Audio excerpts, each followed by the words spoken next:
الرحیم وَلَقَدْ عَلِمْتُمُ الَّذِينَ اعْتَدَوْا مِنْكُمْ فِي السَّبْتِ فَقُلْنَا لَهُمْ كُونُوا قِرَدَةً خَاسِئِينَ فَجَعَلْنَاهَا نَكَالًا لِمَا بَيْنَ يَدَيْهَا وَمَا خَلْفَهَا وَمَوْعِظَةً لِلْمُتَّقِينَ صدق اللہ العظیم۔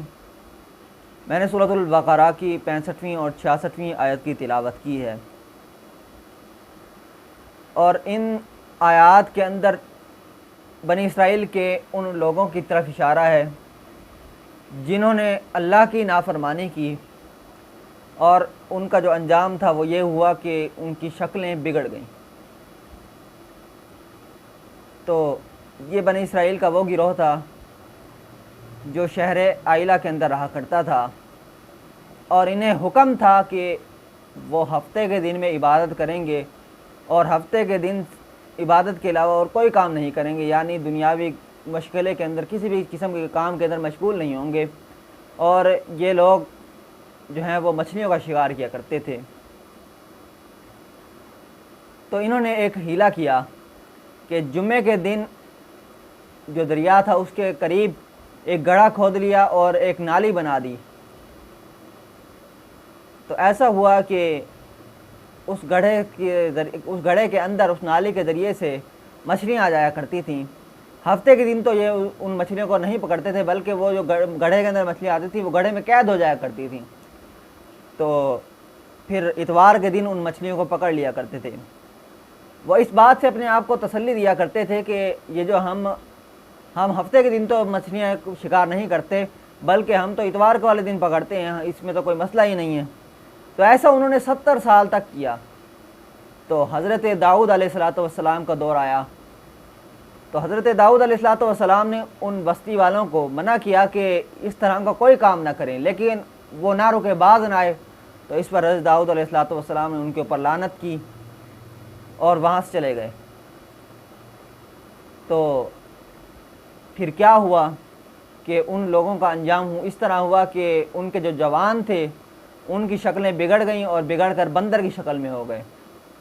اور اس کے علاوہ جو ان کے بڑے تھے، جو علماء تھے، وہ خنزیر بن گئے، کیونکہ ان کی ذمہ داری یہ تھی کہ وہ ان لوگوں کو منع کریں کہ ہفتے کے دن شکار نہ کیا، اگر ہفتے کے دن اس طرح کا بھی کام نہ کریں کہ گڑھا کھود کے رکھ دیں،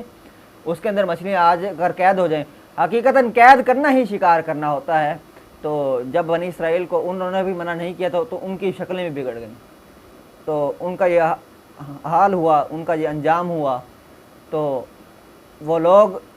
اس طرح بندر اور سور کی شکل میں جب بن گئے، خنزیر کی شکل میں جب بن گئے، ان کا یہ حال ہو گیا، تو پھر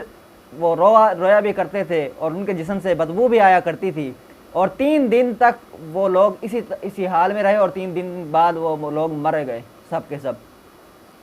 تو اللہ نے اسی واقعے کی طرف اشارہ کیا۔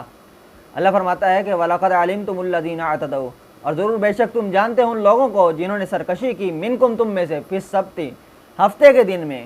فَقُلْنَا لَهُمْ پس ہم نے کہا ان کو، ان کے لیے، کونوا قردۃ خاسئین کہ ہو جاؤ دھتکارے ہوئے بندر۔ تو اب یہ دیکھیں کہ اللہ رب العزت کا عذاب واقع ہوا کہ انہوں نے اللہ کی نافرمانی کی۔ پہلے وجہ کیا تھی کہ ہفتے کا دن جو ان کے لیے خاص ہو گئے، مخصوص ہو گئے کہ صرف عبادت کریں گے، عبادت کے علاوہ اور کوئی کام نہیں کریں گے،